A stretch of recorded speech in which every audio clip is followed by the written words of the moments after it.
Dengan patuh, Acu mengikutinya naik kuda.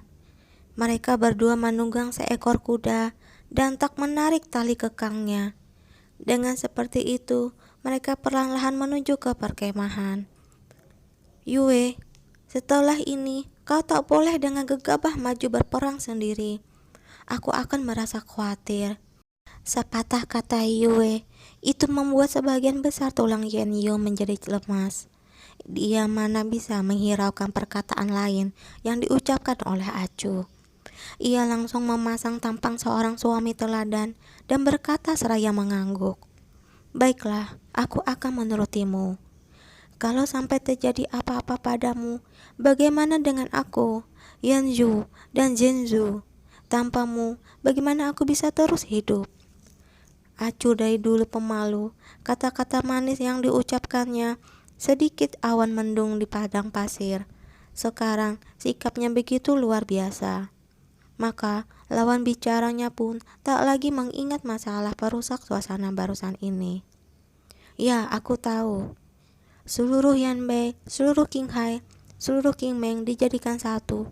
Bagiku, tak lebih penting darimu seorang.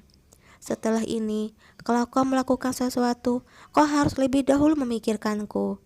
Kalau terjadi apa-apa padamu, aku pasti tak akan tetap hidup sendiri. Acu masih terus menyerang dan kelembutan.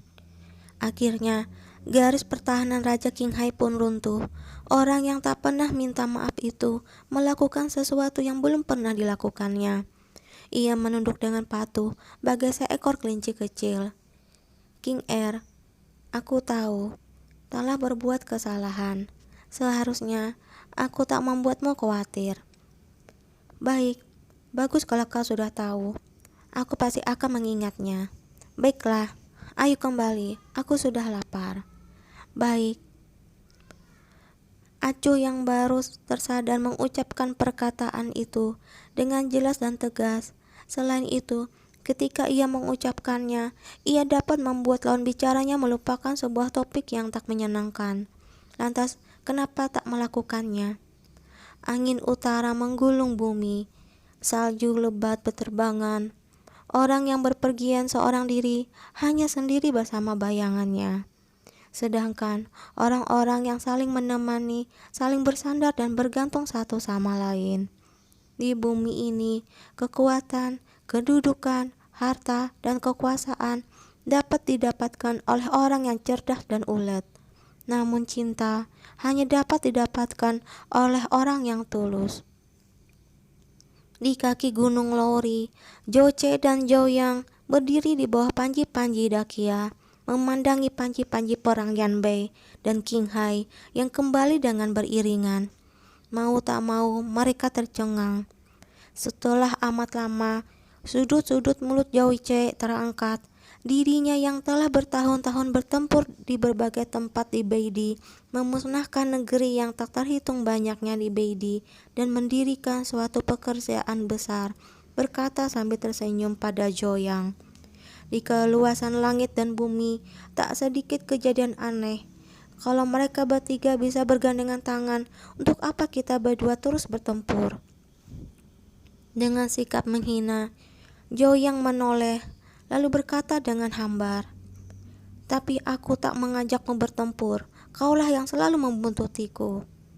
Dahi Joce berkerut. Tanpa banyak pikir ia berkata, "Kalau kau tak menyerangku dahulu di perang saudara itu, masa aku sampai bisa diusir keluar Kimeng oleh si bucah Yankun itu? Bertempur beberapa kali denganmu masih enteng." Joyang yang langsung membalas, "Saat itu aku terkena jebakan Yankun. Tapi kalau itu kau dan mendapatkan kesempatan yang begitu bagus untuk menyingkirkanku, masa kau tak turun tangan?" Joce berkata dengan gusar, "Kau bocah sialan ini, sejak kecil kelakuanmu begitu menyebalkan. Kau dan aku kakak beradik, untuk apa aku membunuhmu?" Joyang yang mencibir, "Kakak adik? Hah?" Joce berkata, "Aku paling sebel melihat tampangmu yang sinis itu." Joyang berkata, "Sama, aku juga paling sebel melihat sikap pura-pura alimmu yang menyebalkan itu." Joce berkata, "Ulangi perkataanmu sekali lagi." Kau percaya tidak kalau aku berani membinasakanmu? Joyang, ayo coba. Coba lihat siapa yang takut pada siapa. Wei Suye berdiri di belakang mereka berdua. Ia menghela napas dengan tak berdaya. Masih bersikap seperti anak kecil saja.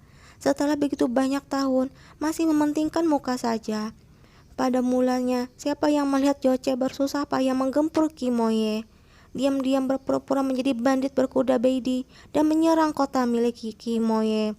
Dan siapa pula yang melihat salju lebat di pada batasan Beidi. Kalau Joyang yang tak dapat mengirim ransum, sengaja mengirim 20 prajurit mengawal 200 kereta perbekalan yang lalu dirampas orang. Sepasang kakak beradik ini, walaupun tak dilahirkan oleh ibu yang sama, wataknya sangat mirip. Elang pertarungan berputar-putar, pekikan burung membahana. Perang Quanron ini akhirnya akan berakhir. Kekuatan Quanron mengancam, akan tetapi di bawah serangan semua pihak, dalam setengah tahun mereka tak bisa bertahan. 3 bulan kemudian, sebagian besar orang Quanron sudah mundur dari wilayah Kimeng. Hanya masih ada beberapa bandit yang tak dapat melarikan diri dan bersembunyi di padang belantara. Cepat atau lambat, kalau tak menjadi santapan binatang buas, mereka akan tewas di tangan rakyat Yanbei yang marah. Putri Jing'an, Choun Jun-er, hilang jejaknya tengah kekacauan. Peristiwa ini, walaupun membuat rakyat geram, membuat banyak orang merasa tenang. Bagaimanapun juga, dalam persekutuan ini ada pasukan Dakia, dan mereka berhasil menangkap Putri Dakia yang posisinya sulit ini. Mereka benar-benar tak tahu bagaimana harus menghukumnya. Yan Kun mengkonsolidasikan pasukan Dayan dan bersama Yuan Yu bertiga mengejar hingga keluar dari gerbang Meilin, menggempur orang Quanron hingga mereka lari terbirit-birit bagai tikus ketakutan. Agaknya selama 30 tahun mendatang mereka akan sangat sulit kembali datang. Di bulan 10, pasukan yang bertugas untuk mengejar musuh sebagian besar sudah kembali. Prajurit Quanron yang tertawan lebih dari 100.000 orang. Dengan perkasa, mereka berbaris di dataran tinggi Yanbei, lalu menurunkan panji-panji dan berhenti menabuh genderang perang mereka. Sudah tak agresif seperti dulu lagi sebelumnya. Di hari 13, hujan salju lebat di dataran tinggi Yanbei mulai mereda. Segalanya nampak luas tak terbatas. Para pejabat sipil dan militer dari wilayah barat serentak berkumpul di puncak Dewi di Gunung Minqi. Pasukan berbaris dengan berderet-deret, ratusan pejabat bagai danau, berbagai macam panji-panji dan baju zirah menutupi angkasa. Tak putus-putusnya sejauh beberapa li. Di depan kuil dewa yang menjulang di puncak gunung itu, di istana batu yang didirikan oleh Kilansi, pandangan mata Dewi bermuka dua itu penuh welas asih. Pemandangan ke dunia manusia dari ketinggian, kain brokat merah tua, bendera sembahyang hitam kelam, warna merah dan hitam berkibar dengan kontras di istana batu itu, bagai perut sang Dewi yang menonjol dan kapak perangnya yang tajam, melindungi dan membunuh pada saat yang sama. Kaisar Dayan, Yan Kun, penguasa Qinghai Yuan Yu, Raja Dakia Joce, Panglima pasukan kavaleri Dakia Jouyang, dan juga Raja Qiuli Acu, serta guru besar Sundi dari Biantang, bersama-sama menandatangani perjanjian puncak Dewi yang masyhur. Perjanjian itu terdiri dari 28 pasal, menciptakan kesepakatan bersama di bidang militer, perdagangan, politik, dan hubungan diplomatik. Untuk pertama kalinya, Biantang, Dakia, Qinghai mengakui secara resmi kedaulatan Dayan atas 18 provinsi di Honjuan dan wilayah Huaisong. Selain itu juga disepakati bahwa dalam waktu 30 tahun tak boleh ada perang untuk mengembalikan tanah yang damai pada rakyat Qimeng. Perjanjian ini terus berlaku selama 70 tahun lebih hingga tahun 852 Bai Changli, ketika Raja Pembayar upeti Huaisong Nalantian memberontak dan ditumpas oleh Zhou Wudi, Kaisar kedua Dayan. sedangkan Biantang mengambil kesempatan untuk menyerang Dakia. Di perbatasan timbul pertempuran Tonghu kedua yang terkenal, dan hal ini menimbulkan perang pertama setelah perjanjian Puncak Dewi. Dalam waktu 70 tahun, ekonomi Kimeng tumbuh pesat, tradisi rakyat berkembang, perdagangan ramai, situasi perang politik tenang, di bawah dorongan King Hai dan di bawah kepemimpinan Raja Qiuli yang kuat. Di tahun 796, Biantang mengadakan reformasi masyarakat, merevisi undang-undang, menghapuskan perbudakan yang sebelumnya ada, dan mengubahnya menjadi sistem feodal. 5 tahun kemudian, di Dayan muncul reformasi Silin yang mengguncang seluruh Kimeng. Kaisar Yan menuruni kehendak rakyat dan menghapuskan perbudakan, serta mengubah sistem perbudakan menjadi sistem feodal, sekaligus memusatkan kekuasaan negara. Dengan demikian, Yan Kun memperoleh dukungan rakyat. Ratusan pejabat mengajukan petisi agar sang kaisar diberi gelar Kaisar Besar Utara yang welas asih. Dengan secepat kilat, Yan Kun berhasil menghancurkan kekuatan keluarga-keluarga berpengaruh, memilih para pejabat dari kalangan rakyat biasa, mengendalikan kekuatan militer dengan ketat, dan menjadikan negara Dayan amat kuat. Selama 300 tahun kemudian, pasukan kavaleri Dayan melalang melintang di Kimeng dan membuat musuh lari tunggang langgang. Tiada orang yang berani menghadangnya.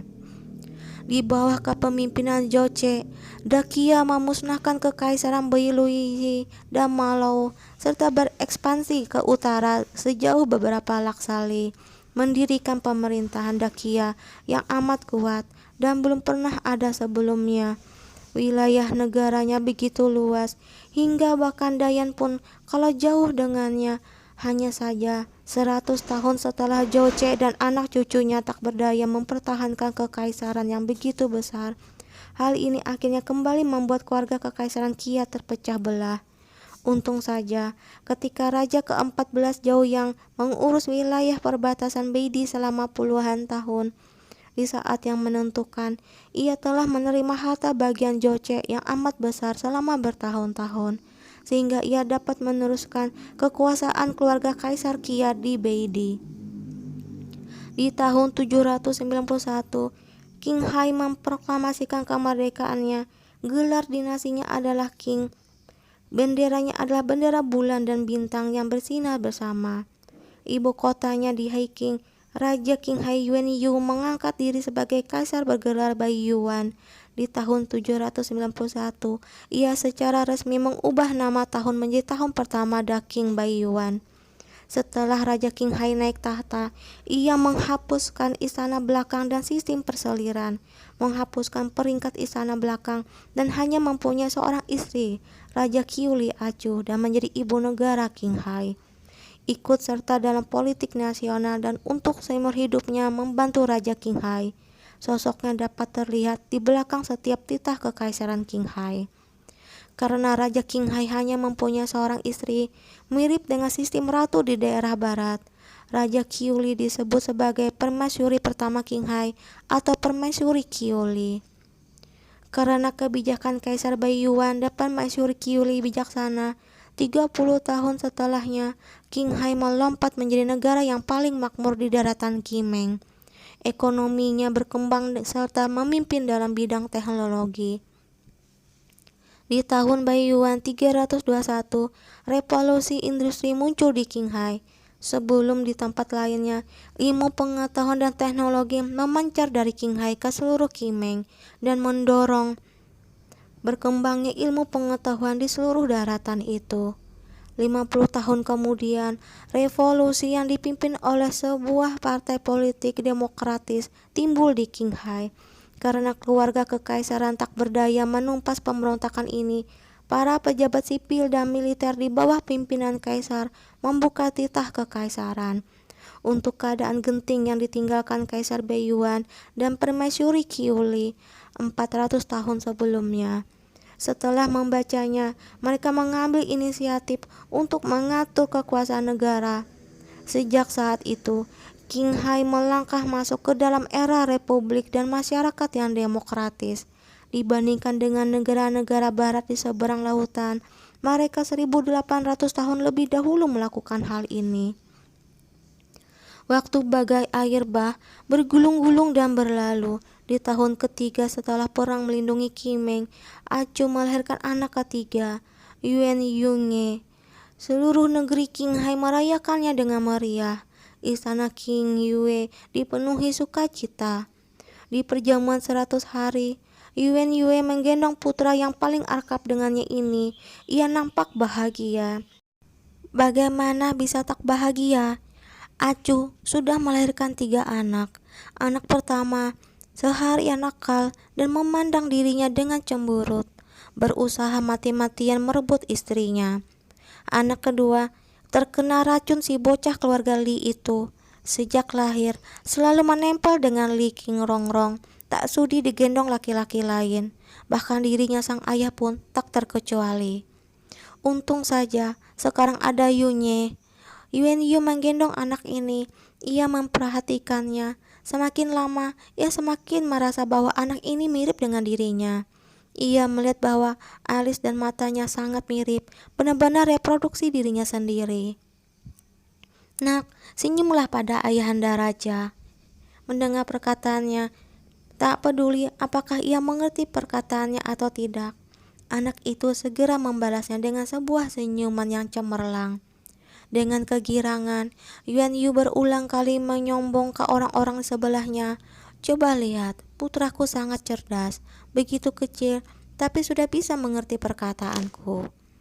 Kebanyakan orang menjawab antusiasmenya dengan senyuman, sepenuh pujian pada sang pangeran cilik. Hanya Liang Soking, sang perusak suasana yang minum arak dan wajah kecut di sisinya. Dengan hambar ia berkata, si bocah Yunye ini melihat siapa saja tersenyum, tak hanya padamu seorang. Ujung-ujung alis Yuan Yu terangkat. Dalam hati ia berpikir bahwa bocah ini sudah lama tak dihajar. Ketika ia baru saja hendak membuat perhitungan dengan orang yang berulang kali menginginkan istrinya itu, sang tabib sakti dari Maoling, Go Xinju, yang telah mengangkat Miki yang menjadi anak angkat dan beberapa hari yang lalu menjadi ayah mertua Liang Soking, tiba-tiba mendapatkan akal bagus. Ia melompat ke depan, lalu berlari ke samping Yuan Yu dan berbisik di telinganya. Bagaimanapun juga, tua-tua keladi, alasan Tuan King Ju ternyata berhasil menghentikan langkah kaki Yuan Yu. Ia nampak termenung beberapa saat, lalu dengan penuh tekad menyerahkan Yuan Yunye yang barusan ini ditimang-timangnya dengan penuh kasih sayang pada Mei Qiang. Berbalik dan keluar dari aula besar, lalu berjalan ke istana dalam. Saat ini, Meng Peng juga sedang hamil. He Qiao seharian menjaganya di rumah. Hari ini ia baru keluar rumah, sesuatu yang jarang dilakukan. Melihat Yuan Yu seperti ini, mau tak mau ia merasa agak heran. Dengan ragu-ragu ia bertanya, untuk apa yang mulia pergi? Tuan King Ju tertawa terkekeh. Otak Yuki berputar dengan cepat. Dengan sangat lugas ia pun berkata, kita semua adalah pria yang sudah menjadi ayah. Hal kecil ini jangan dibicarakan dengan terang-terangan. Mendengar perkataannya, He Qiao tertegun. Tak lama setelah itu, ia pun tersadar dan tak kuasa menahan diri untuk tertawa terbahak-bahak. Hanya sang biksu Liang Shaoqing yang pikirannya tak sampai ke sana. Sambil mengernyutkan dahinya, ia berulang kali bertanya, ada apa? Kalian sedang bicara tentang apa? Mei Qiang yang sedang menggendong Yunye melihatnya seperti itu, mau tak mau memerah wajahnya karena jengah. Ia mencubit paha Liang Soking kuat-kuat. Seketika itu juga, sebuah jeritan yang bagai jeritan babi disembelih itu pun membahana di aula besar itu. Oke teman-teman, untuk epilog 2 selesai ya. Dilanjutkan ke epilog 3 tentang Yan Kun dan juga Putri Chun Er atau Putri Jing An ya. Kita lanjutkan lagi setelah ini. Assalamualaikum warahmatullahi wabarakatuh.